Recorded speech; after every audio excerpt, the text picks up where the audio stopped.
just go ahead and get started, guys. So, as everyone knows, on Tuesday, it was made official that the Raiders and the Jets had agreed to trade Davante Adams.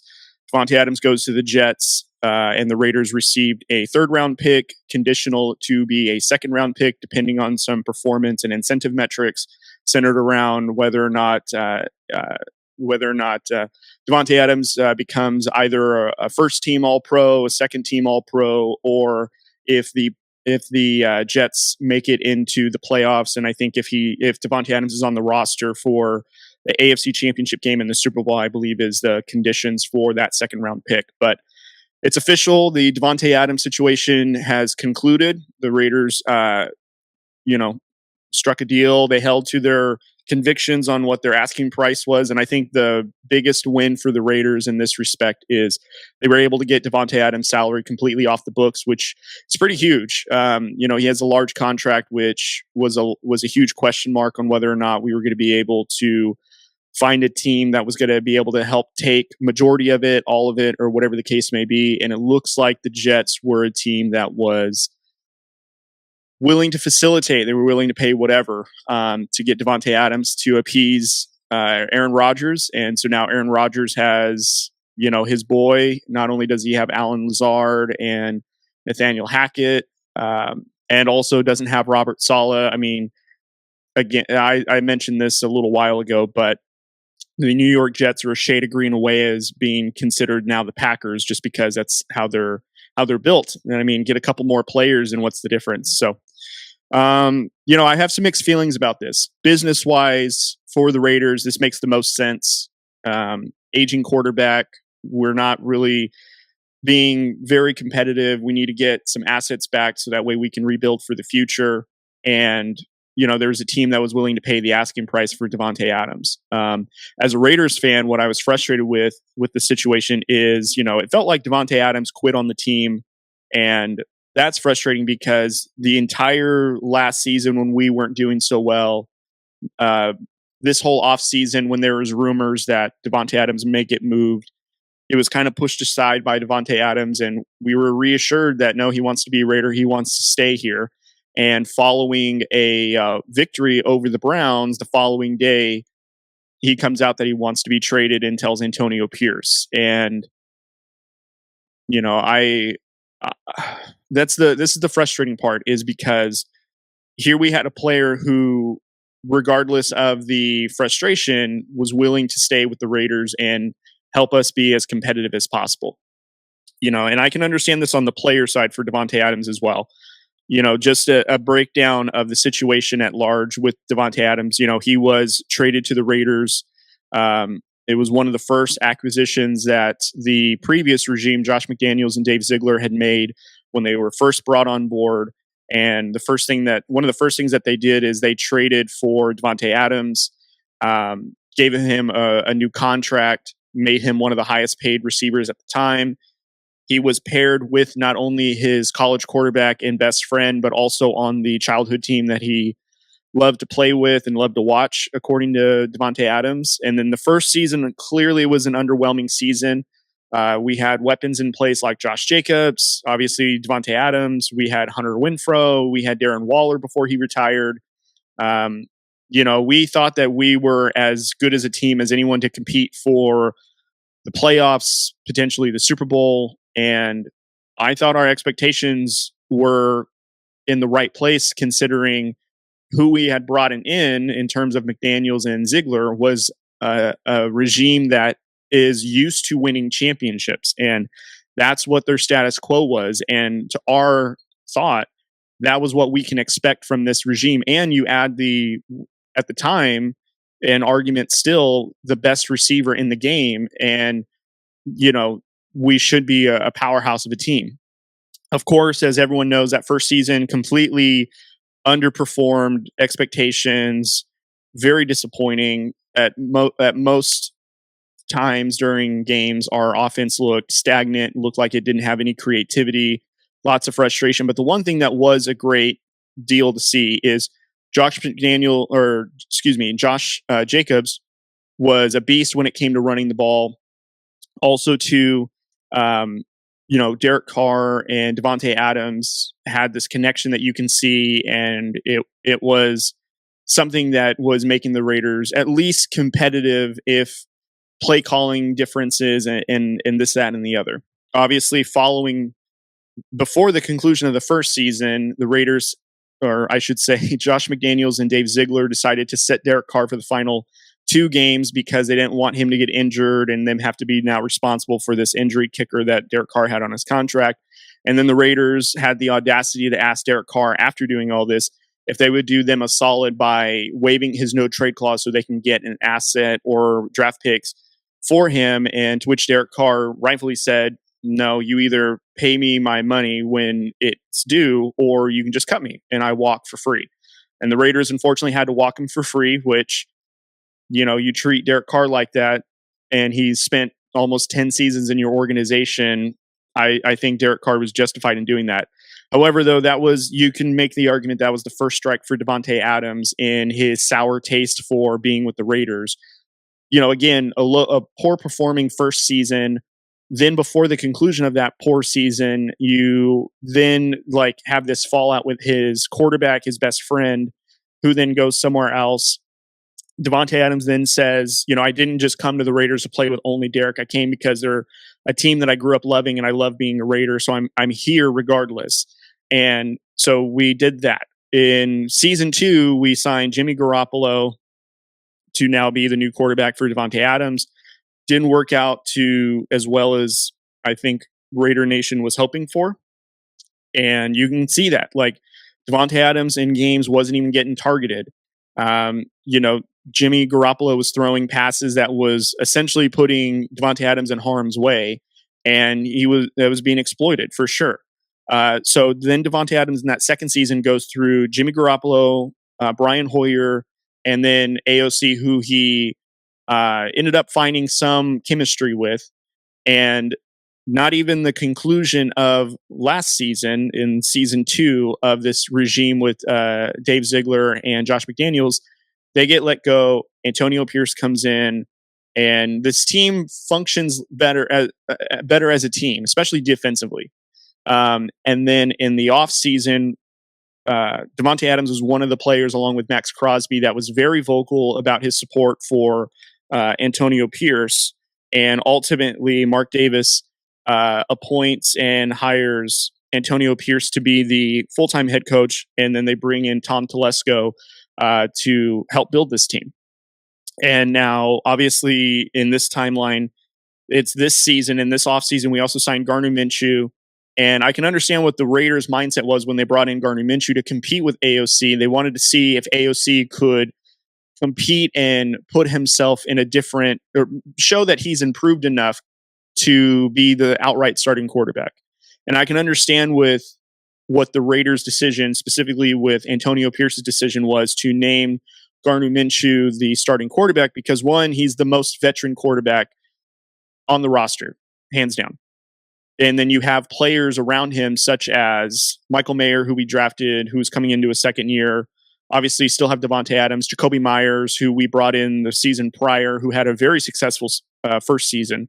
And, we didn't have Josh Jacobs at this time, but we have Zamir White. And so we're running with him to see how this all goes.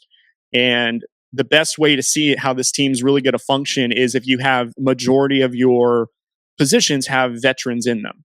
And so I can understand the thought process. But another thing I will say that maybe was a strike for Davante Adams for the Raiders was the fact that Davante Adams had advocated for AOC to be the starting quarterback for the start of this season. And that wasn't. It was given to Gardner Minshew. And then they lost out on, I believe it was 2 offensive coordinators that they were hoping to get. I believe one of them was Clint Kubiak, who is now the OC with the Saints. And I believe the other one was Ben Johnson, I think, with the Lions, is who they were trying to get as their offensive coordinator as well before he ultimately stayed. And so, all that's left was Luke Getsy, who previously was, I believe, the quarterback coach or the pass game coordinator for the Packers, or the receivers coach back when Davante Adams was a Packer. And Luke Getsy's previous experience was he was the offensive coordinator for the Chicago Bears. Yes, the Chicago Bears that had Justin Fields that looked like a stagnant, poorly ran offense. That was his offense as well. So going down the timeline, you can just probably understand the strikes that happened against Davante Adams. But from what Raider Nation was hearing from Davante was, regardless, I'm still a Raider. Even when Deshaun Jackson came out and said, he's talked to Davante Adams, and he's very unhappy. He doesn't want to be there. He wants to be traded. And Davante, during his press conference, shot that down adamantly and just expressed, no, I'm here to be a Raider. That's all there is to it. And that's that. And giving Raider Nation the feeling of like, oh, he's a Raider regardless, like good and bad, he's a Raider. And then the heartbreaking part for Raider Nation is that he then requests a trade following the victory over the Cleveland Browns, and supposedly was out with a hamstring injury and had a fallout with AP, and that's kind of how we got onto this whole trade situation. And I think for me as a fan, what I was getting caught up in was the fact that Antonio Pierce had come out in his presser just last week before the Steelers game that Davante Adams is looking to get healthy. He's a Raider. Once he gets healthy, we're playing him, and we've talked, we're in the right mindset, we're good to go. To me, I thought that meant, okay, maybe he's not going to be traded after all, and maybe we are just still going to just ride this out until the offseason, and the offseason will probably either trade or release Davante Adams outright, and that's that. Because earlier this week, I had notes queued up to talk about whether or not Davante was going to get traded, what's in his best interest, and blah, blah, blah. After Antonio Pierce had said that, and then before I can record on Tuesday morning, very early Tuesday morning, news broke that Davante Adams was gone. And as a fan, one of the things that was upsetting about seeing that was Drew Code Sports Talk is supported by SeatGeek. SeatGeek is your go-to app for tickets, making it super easy to find the best deals. They even rate each ticket deal on a scale of 1 to 10, so you know you're getting your money's worth. And as a special thank you to our listeners, we've got a promo code just for you. Use Drew Code at checkout to get $20 off your first order. That's $20 off your first purchase, whether it's for the game that you've been dying to see or that concert that everybody is talking about. Head over to SeatGeek now, find your perfect seat, and use Drew Code for $20 off your first order. SeatGeek. Get your tickets to the action today. Davante Adams obviously got on a private plane from Vegas to go to New York very early before the deal was essentially completed.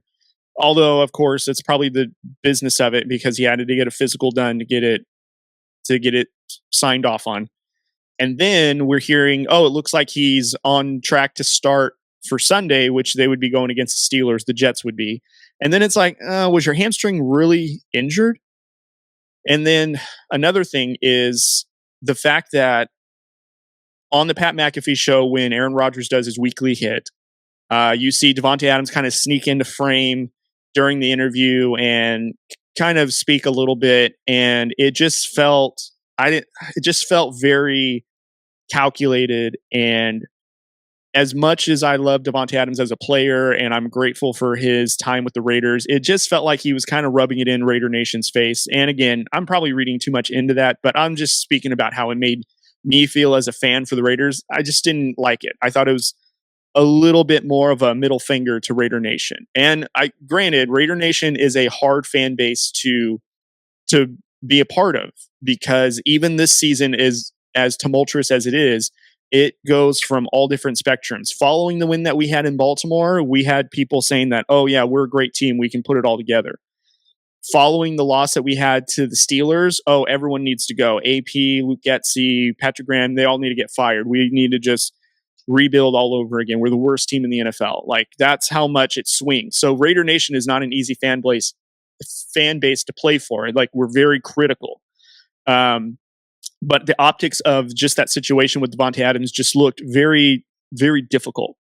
And it was really hard to just get behind. And as much as I support the player, and I get it, like, for the most part, I'm pretty much pro player. Like, if you feel your situation is bad and you need to leave, or you want more money on your contract because you feel like you outperformed it, that's fine.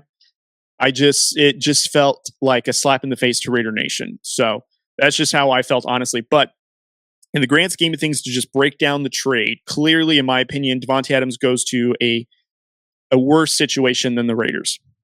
Drew put out a video a couple of weeks ago when the news first broke about Davante wanting a trade, and he didn't think the Jets were a play just because he didn't think that Davante Adams would want to go from one tire fire to another tire fire, to use his words. And essentially, that's exactly what happened. The Jets' timeline here, 2 weeks ago, they lose and fire Robert Saleh. And then as they name an interim head coach leading into week 6, they named, obviously, their interim head coach. The interim head coach takes away play calling responsibilities from Nathaniel Hackett. And then ultimately what ends up happening is they play Buffalo on Monday night, had 2 missed field goals. They looked kind of like a better team, but still not much. Obscene amount of penalties. Aaron Rodgers still pointing the finger at somebody else, referring to like when he threw the interception that basically ended the game, and blamed it on Mike Williams not running the right route. And then that Tuesday, Davante Adams is acquired. So, and again, to say like he went to a better situation, I don't know about that. They don't have a head coach. Their owner reportedly, here's at least what I have understood, at least leading into this situation. From what we've been told is Robert Saleh was going to fire Nathaniel Hackett because the poor offensive performance of the team, which I think Robert Saleh has every right to do to make this team better. That's his responsibility. Woody Johnson caught word of that, reportedly contacted Aaron Rodgers to let him know, like, this is what Robert Saleh is thinking. How do you feel about that? Aaron Rodgers basically said, I don't really like that idea. Within minutes from what reports say, Woody Johnson then contacts Robert Saleh, and he's fired. He's no longer a part of the team, can't get into the team facility, and that's that. And Aaron Rodgers is adamantly saying that, well, I didn't want Robert Saleh fired. I didn't say for him to be fired. And that's very, very true. But the owner has repeatedly bowed to the altar of Aaron Rodgers to make him happy, make his situation happy. He's brought in former players that trusted, even players that Aaron Rodgers have advocated for that didn't produce well. For example, Dalvin Cook. Aaron Rodgers got Nathaniel Hackett into the New York Jets. He's not a very good play caller, as it looks like, because this team doesn't function well. It didn't function well when they had Zach Wilson. Was that a Zach Wilson thing? I don't know, maybe. But ultimately, Robert Saleh was fired. Then you have an interim head coach, and now Davante Adams goes into a situation where, in my opinion, it's worse than what the Raiders are. At least the Raiders, if they were to go in a rebuild mode, they have somewhat of a direction. AP's first-year head coach, Tom Telesco, he has been a GM in the league for several years. This is their first year together, so are there going to be growing pains? Yeah, but at least that they have, it feels like a plan in place to where there's an opportunity to get better. That's what it feels like. With the Jets, this move screams desperation. What happens if they don't make the Super Bowl? What happens if they don't even make the playoffs? Because this is a real possibility. The Raiders and the Jets are the same record. They're 2-4. So what does Davante Adams think is going to happen by going over to the Jets? Sure, you have Aaron Rodgers, who just had his OC that he advocated for removed from play calling, potentially could be fired. And then you have, Garrett Wilson, who is an up-and-coming receiver. Yeah, it's got a compliment, but the Jets are going to have to get hot very quickly. Granted, it's reported like the 8th easiest schedule to date, but that's assuming that they pull out wins that they're supposed to. All it takes for the Jets is to drop 3 games, which is very possible, from them to be, have 7 wins, let's say, and they're below 500. And let's not forget, too, the Bills have gotten better. Potentially Miami might get better if Tua comes back, and now you have that offense to deal with. That's not including like the other teams in the AFC, like the Ravens. The Bengals are the same record. What happens if they get hot? And now they are also moving up into the wild card position. The LA Chargers in the AFC West, they might, in my opinion, I think that they're a better team than the Jets. So for Davante Adams to go to a better situation, I don't know about that. I ultimately think the Raiders won this trade because, again, we not only got draft assets for Davante Adams, but we also got his entire contract off the books. We don't have to pay a partial of anything. It is all now on the Jets. You decide what you want to do with that following the season, and that is what it is. Imagine if the Jets have a toxic remaining season, which is very possible. I don't know how many times we've seen this in sports, whether it's, let's say, the NBA or the NFL. There's a player that's supposedly a difference maker that is brought in that's supposed to bring them to the promised land, and they fall flat on their face of expectations, and it's a bad season. I can think of a number of NBA teams that have done the same thing. The Jets, ironically enough, come to mind where they brought Aaron Rodgers in to get them to the Super Bowl. He tears his Achilles 4 plays into the season and then talks all that season injured about how he's coming back. Doesn't end up coming back at all. Just going down the list of all this stuff and expectations. So I don't know. I don't know if I don't think it makes the Jets Super Bowl contenders. I think that they added a really good receiver, but you can't fix a toxic team with good players. It sounds like that's an ownership thing. Sounds like it's a GM thing. And I think, in my opinion, the Raiders were going through turmoil, but they had adults in the room. And Raider Nation, again, and I said this earlier, just is impatient when it comes to progress. And we're going to have growing pains. I think we all mentioned that, Drew and I did, that the Raiders are going to have growing pains. That's what we're going through, is growing pains. Are the Jets going through growing pains? They're one of the oldest teams in the league with veterans. Supposedly that's this Super Bowl aspiration team. And yet, I don't know about you guys, they just feel like a more unsettling situation. So best of luck to Davante Adams. Again, he's a former Fresno State Bulldog, so he'll always have that special place in our hearts regarding that, coming from Fresno State. But in terms of a Raiders fan, look, if you felt like that's a better situation, that's great. We will just take with what we got from the Jets. We'll make the most of it. We wish you the best, and thanks for the good times. That's how it honestly feels.